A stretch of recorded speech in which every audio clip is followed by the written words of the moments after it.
with 3 jobs.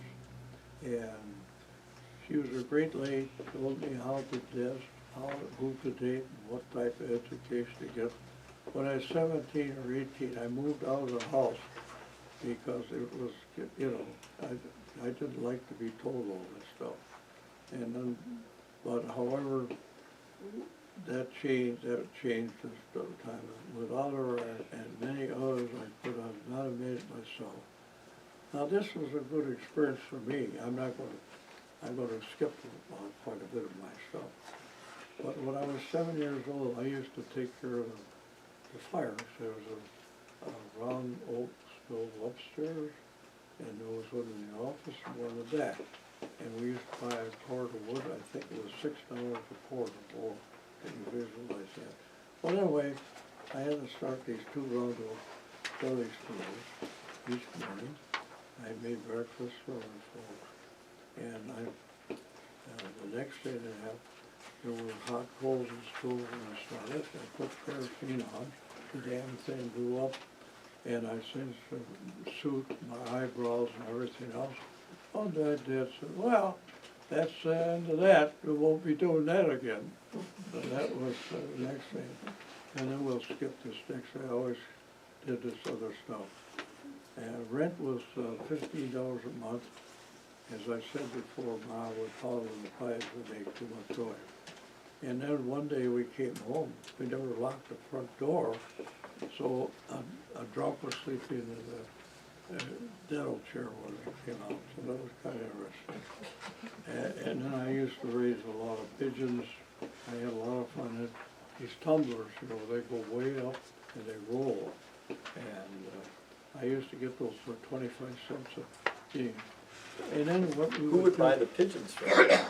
Yeah, I buy the pigeons. But then who would buy them from you, or what did you do with them? Well, they Did you probably, sell them? I don't know, I never paid attention. They all worked out. I never got into the racing business. That's a big deal. Okay. You gotta be smart to do that. I was just worried about your cash flow, Dan, that was all. Well, you know, as I said, when I was at First Wisconsin, I always had this pair of shoes to make sure I got the $15 raise every 9 days. I want to make sure because I got it. There's one time I lived in a rooming house for $4, and a lady moved out for $4.50. I said, she's out to screw it. Somebody moved out. And I got the next one I got into, and that was on Jackson Street in Milwaukee. And one week I went home and they killed somebody in that place. And they stole my suit and they stole my pen. Well, anyway, I said, well, I gotta move to a little better place. Anyway, then we used to go with Norman Sudrow and Franklin Morty, and we used to peddle bills. And that was great because we could go for a week and go to any show we wanted. In those days, if there was Tom Mix or Gene Autry or any, the whole place was filled up to the ceiling. And then of course after the movie we would go up to parties, and then we'd have a soda or something. Nothing would cost too much. Always, my children were always taught to look at the menu, see, and then, you know, my restrictions. But I had one daughter that always got the most expensive thing to get the old man all upset. But anyway, that's part of education. But anyway, we'd walk the girls home. Now, one thing in those days at Brady's drugstore, that was very nice. We walked the girls home. That was a good deal. On the other hand, if you dated a girl in those days, okay, the first thing when you get home, see, so what does the father do? What does the mother do? Okay, now comes the final thing. What's the religion? Oh, it isn't what it's supposed to be. Well, I think you just better drop that one. Anyway, that was part of fun. And then, of course, the tassels here, as you saw there, you could see the prices there. And the movies are 10 cents, and you could have a small beer and sandwich for 5 cents. And then there's Miss Cranky, which was right across the street here, and she took care of the children very well with candy. We could buy candy, you know, a couple pennies we could buy. Then Mrs. Berry always had dinner, and you could, all you eat for a dollar. And then sometimes she really had a crowd of people. Sometimes she would send Martha out to get some chickens, we gotta get going here. Then you shoot shot for groceries. Good wages, maybe $50 a month or 15 cents an hour. So often you were lucky to have a job, but everybody helped one another. This wasn't this nonsense that's going on today. Oh yes, and then we have the next thing here, and that Grandpa had a party on Blue Lake, and the Princess Sisters were with my Uncle Billy Wise, or he was in real estate, and when the weather was not rented out, we'd go out and stay for a couple of weeks at a time. My dad taught me how to swim when he put me out of the raft. He said, now you swim. I said, I don't know how. Well, he said, you figure it out. I think what you can do is swim underwater and then do dog paddling. So that's what I did. Later I used to swim a lot in the Fox River and Mill Ditch, which my mother didn't like. In those days, 1948, when Norm was going into service, about 6 of us had a nice party up at Philmont. I guess it's one of the relatives had, so we were freeloading. We went up there and I swam across the Silver Lake in Wautoma and we lost a motor. It was Schultz, I figured, I don't know what Schultz ever told his dad because it was right during the war. And I'm sure he got a big lecture when he got home. Anyway, I used to go to Klutz Speakers and I cleaned pans each day for 25 cents. And then on Friday night I'd fry donuts from 11 to 7. I got $1.25. Anyway, and then I got 3 chickens if I cleaned the incubators at a fish hatchery. And I did clean them. I still don't like eggs that are not well done. Then I would go to the local creamery store, and that was run by the Chandeli boys at that time. And then I'd go to there and get whey, milk whey, that I'd go to grocery stores and get leftover to feed 50 to 100 chickens. In 6 or 8 weeks, we butcher them. At the same time, I raised rabbits for food, guinea pigs for Abbott Lab in Chicago. Often this summer, I go, well, this is a big deal for me. Often this summer, I go for a week or 2 at a Wise Farm, and that was my grandmother's brothers were there. Now, Aaron, the great aunts, Frank and Winnie, there were 2 brothers, which were Frank and Joel. They were brothers, and Aunt Winnie and Mary were sisters too, and they were from Montello. Anyway, the thing is, a lot of people don't realize that at one time, the Wises owned where the church is, where the cemetery is, and where the picnic grounds are, okay? The Catholic Church, Yes. the St. John. St. John. Then there was Jim and John and Ruth. Jim and John used to try to, when I come into the bar, they would try to squirt milk to hit me, and Ruth was babysitting me. And he taught me, so I was just seeing the band, when you were in high school, not in grade school, you could join the band. So they tried to teach me how to march. And then Wolford was gone, that was another brother. And then there was Pat Wise, and she worked vaguely with Senator LaFave, and she got electricity. They got electricity onto the farm, which was quite a deal. But anyway, I was there when they had the fire, and that was tremendous. It was, as you saw the write-up, I'm sure you read the write-up, it was very, very hard. But As I said, everybody, and it was very, their house at one time was beautiful. When I look today, I could almost cry, because it really was beautiful. It was all old.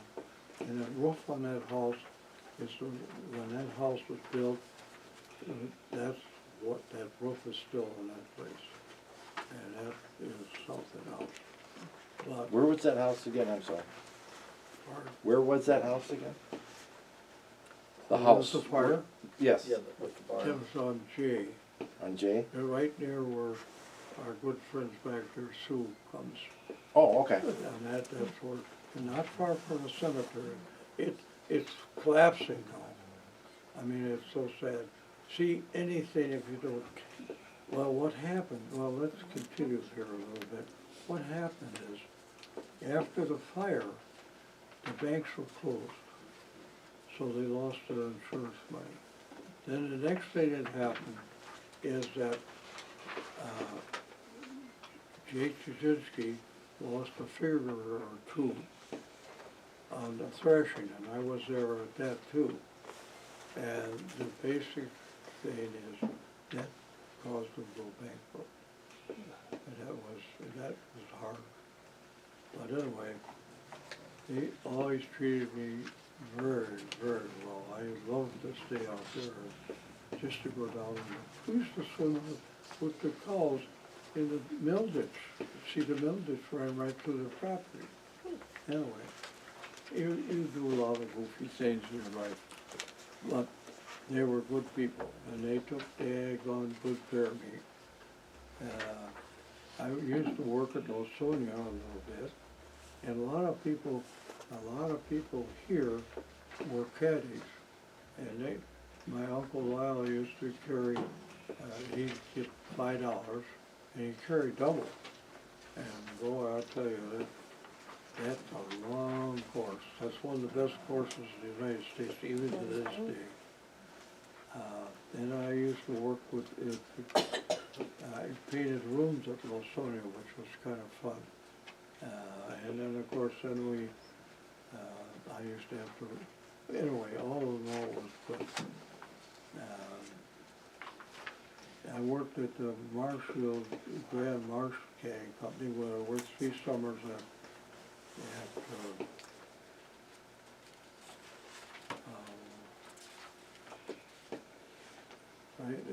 I worked with the SS troops were there. They were staying at Lawsonia, but they worked at not White. These are German prisoner of war troops? Yeah, Yeah. and they From were World War II. very, very good though. I mean, they loved it here. In fact, some of them came back. But they always trying to make out with our girls, so we didn't let people. And so from there, and that's where Donamy cut his fingers off, in Fairwater, and I worked 3 summers there. The last day I was there, we closed them down. I worked 26 hours straight. We worked 20 hours a day, 6 days a week. And the last time I did that, I came home and I slept for 2 days, and then I developed a mag fever. And that was kind of interesting. And we can talk about, we're not going to talk about Riverside Theater, but for me it was a big thrill.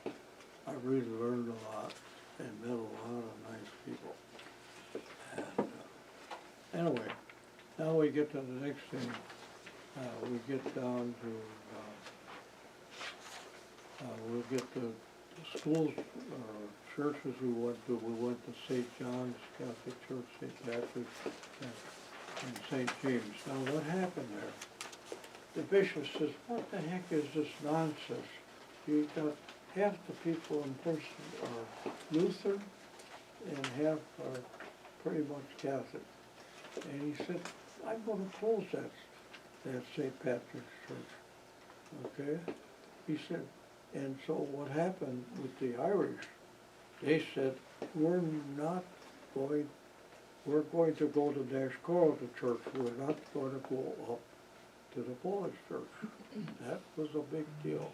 And that's, anyway, that was kind of interesting. And then I attended school, I say in St. John's, and then a public school. And when I graduated, I went 10 years night school to get my degree in biology in Chicago. But anyway, it worked out well. And, oh yeah, this is the interesting part, and a lot of the older people remember, the younger won't remember this. It was 20 to 40 below, normally about a month a year here, okay? It was sort of refreshing. There were no buses for school, so Ruth, Jim, and John had to walk from the farm to the school, and the school is right across the street here.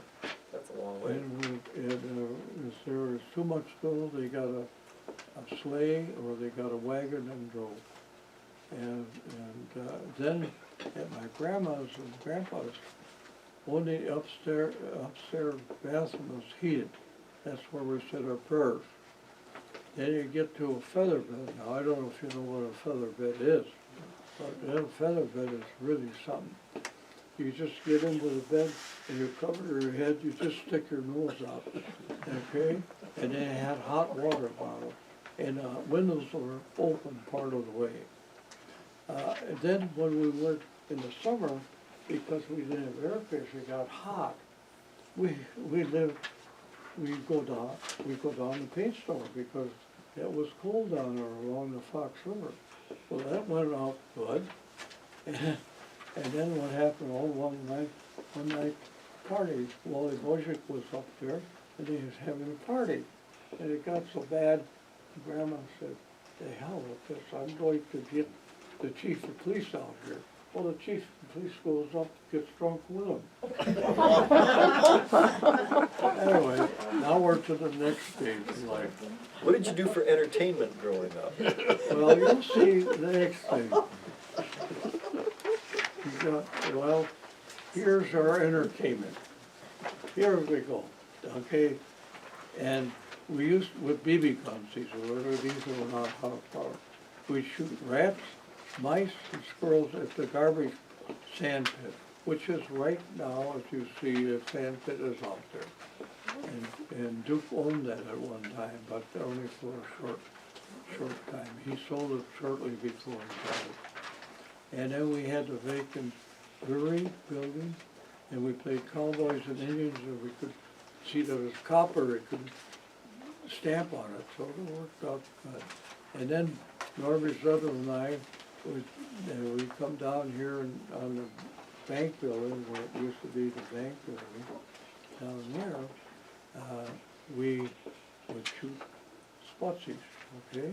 That's that works out good. And then we'd shoot trap for explosives at St. John's picnic ground. By the way, the sheriff gave out sawed-off shotguns to some of the men in prison. My dad had one, plus that in his office, because it's right across from the National Bank.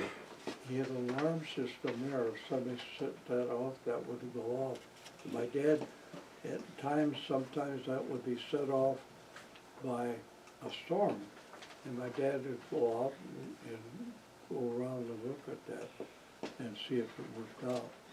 Now this is the Bel Air was a big dance hall. The community center, after every game, they had a little band there and we danced, and that's where Joanna Heaston and I fell.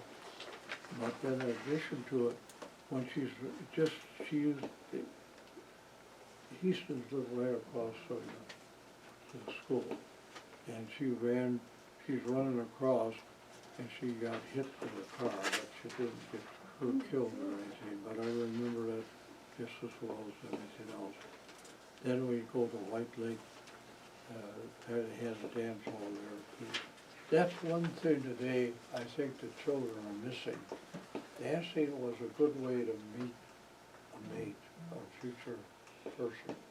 And today this crap is going on a computer, I can't see it, but that doesn't. And then we played, Sheephead was played a lot, and the bridge, the whole thing was good. By the way, a lot of people don't realize in Green Lake County, and we have over Kingston, it's owned by the county. There's a small lake there, and that was some type of mining there. I don't know what it is, but it's deeper than all get out. And sometimes we get all the families, maybe 5 or 6 families, we go over and have a big picnic, and there was complete privacy. And it's still owned by the county. Anyway, it was a lot of fun. We ate out, the band concerts were very important. Raymond Brothers, we went to both the different fairs, our birthday parties for Green Lake and Princeton, we hit that. Now, the next thing that was very, very nice was the annual parties at Hot Bars and Easton's. Now, I'll tell you, that was a lot of fun. And then what we would do in the high school, when the graduation came, they had the whole community come for dance. It was very, very nice. And then you'll see this group here. Now you see that, you'll see our class. We had 22 girls and we had 8 boys. And there's only 3 of us left. I'm one, and then Norby Sutherland and Shirley Pullis is the other. And that group of people, they were very religious and very, very good people. We would meet every 5 years until we had about 60 years, and then we had discontinued. Half of us were gone. Now, who are the important people in this town? The Mashuda Road construction is probably one of the nicest things that ever happened for Princeton. They built the Milwaukee Airport, and they built the Pennsylvania Turnpike. And many of our people from this town went out there during that time. And then I can still see Cliff Mashuda riding a turnip pole, and that was quite a thing. He'd jump up and down, that's the way it was. And Stanley Mashuda, as I said before, he's one of the finest men I've ever known in my life. And now we get to the Safer 2, the other one that really helped to save our town. And that was the Handcraft Company, was just tremendous. It was good. The ladies could stay at home and work and do it. And the Heastons themselves were very generous people. They gave us a room just for kids in school. They had this party that was a wild deal. Sometimes the boys would just New Year's Eve, they get carried away with it. But anyway, and they were very patient. And Mr. Heaston was Boy Scouts, as Clayton Miller was. Boy Scouts was very important in those days. Now we get to the next page. We get to the cottages. How the heck did that happen? Okay? Well, that was very simple. My Uncle Billy Wise purchased Winston Cottage frontage on Green Lake and started from Dr. Field's property out west to Westfield property. And there was, I don't know if I have, we got a map in there, and that's because of Joe Wise got that for us. But the people that were that really helped me, you could buy pop for 5 cents. So that was Gus,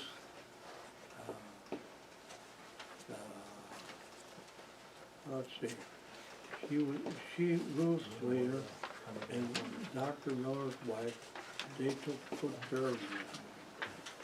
And Mrs. Lehner father was Mr. Canuck. Now, Mr. Gus Canuck was a big backer of the Canadian Club, and he helped me when I was home. I wanted to do stuff. I had a lot of time around. I don't want to sit around. So he always helped me. but he was a very outstanding man. But all these people, the Machutes, the Heastons, the Calcrans, the Drills, the Langs, Mr. Lang was, he basically was, he got into the summer or farm stuff a lot, and he had beautiful kids. And then there were ice houses on each side of the property. And then with the ice house, there you had all kinds of white bats. I mean, that always was a kind of a deal, but they always were. And my grandpa bought 50-foot lot. That's why you got 50-foot lots. It's because of this piece of property. He bought it from my grandpa. He bought it from his brother also $100. And that these are just some stuff that Joe Wise gave me.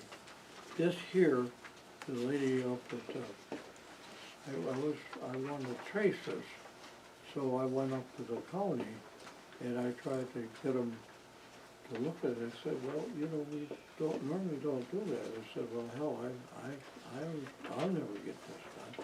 Well, this girl said, I'll do it on my spare time. So the young lady made that whole chart for me. And it really, it's kind of fun to see. And it's nice to go back on history. And then I got some later. Then the next thing we have coming here, which is very, very interesting, and that's the Canadian Club. Now, that's got a lot more history than the real one, because it helped.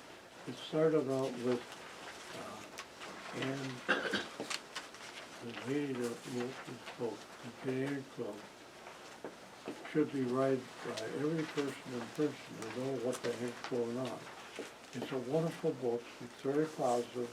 It's showing parents' love, hard work, and growth, and need to dream.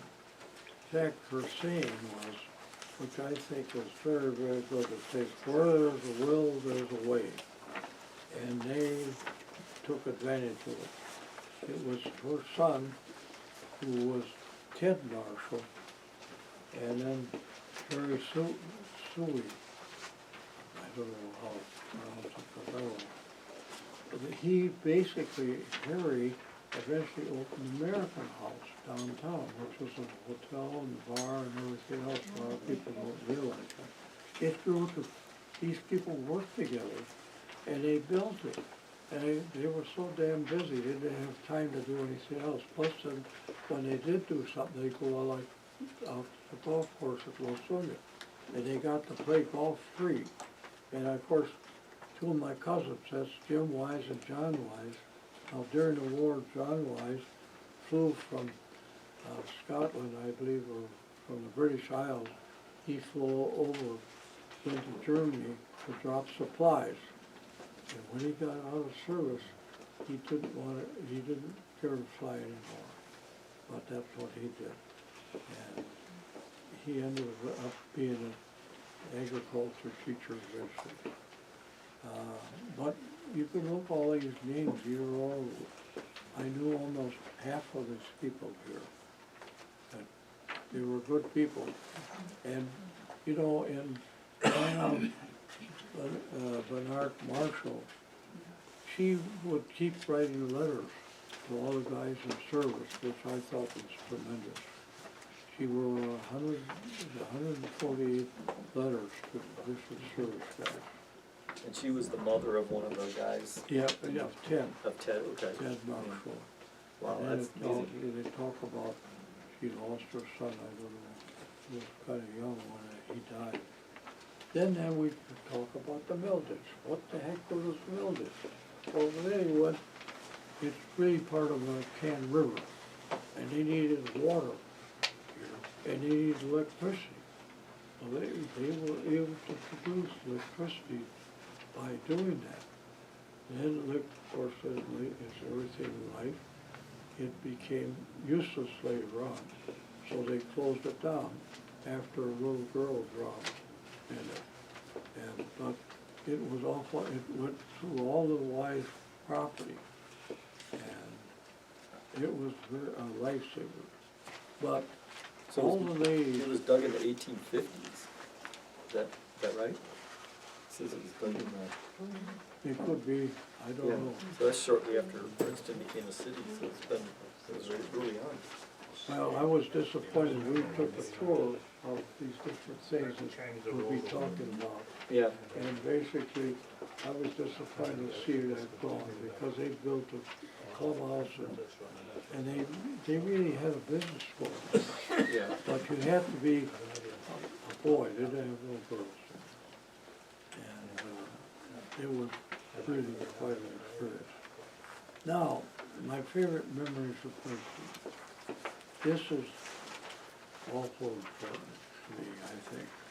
First of all, I want to thank Memories of Princeton. A lot of people don't know this. Annually, we go on a tournament to a pond, a band tournament. Oh, and we had grade school kids in the band, and a high school band, and the whole one. And it was Edward Zabel. Now, he always wanted to win first place, and he always won first place when he went. He also would take the kids through the prison, make sure they realized that they don't have sugar. They had molasses, for, they didn't have it. Well, anyway, but plus that, what he did later in life, that hill going on Highway 49 out of Green Lake is really, he gave that to the county for using, sliding in the winter time, and then they have kind of that's for recreation. But what's so sad for me is I go by his barn. He lived with his two sisters. I don't know if you ever remember. And his barn was a beautiful barn. But it's dying now because there's no way to take care of it. It's just, I hate to see anything that lays empty dies, and it's hard sometimes. Now, and with my time I had when I was a kid, I used to visit with the people downtown because I lived downtown. And Gus Canuck, as I told you, was very, very good, and he was Mrs. Ruth Lair's father, and he was very involved with the kids. And of course, Vic Yar had a store, and then Hedenberg had a store. See, where that open spaces my grandparents bought them, they bought that property from Squash, which is, everybody has a name. See, if you years ago, if you came into this town, everybody's got an unusual name, and you don't know who the hell it is. If a stranger comes in, they don't know who they're talking about. The next one, of course, my grandmother used to see in that open space at one time, right next to the Blue Moon. My grandmother bought that from Squaw.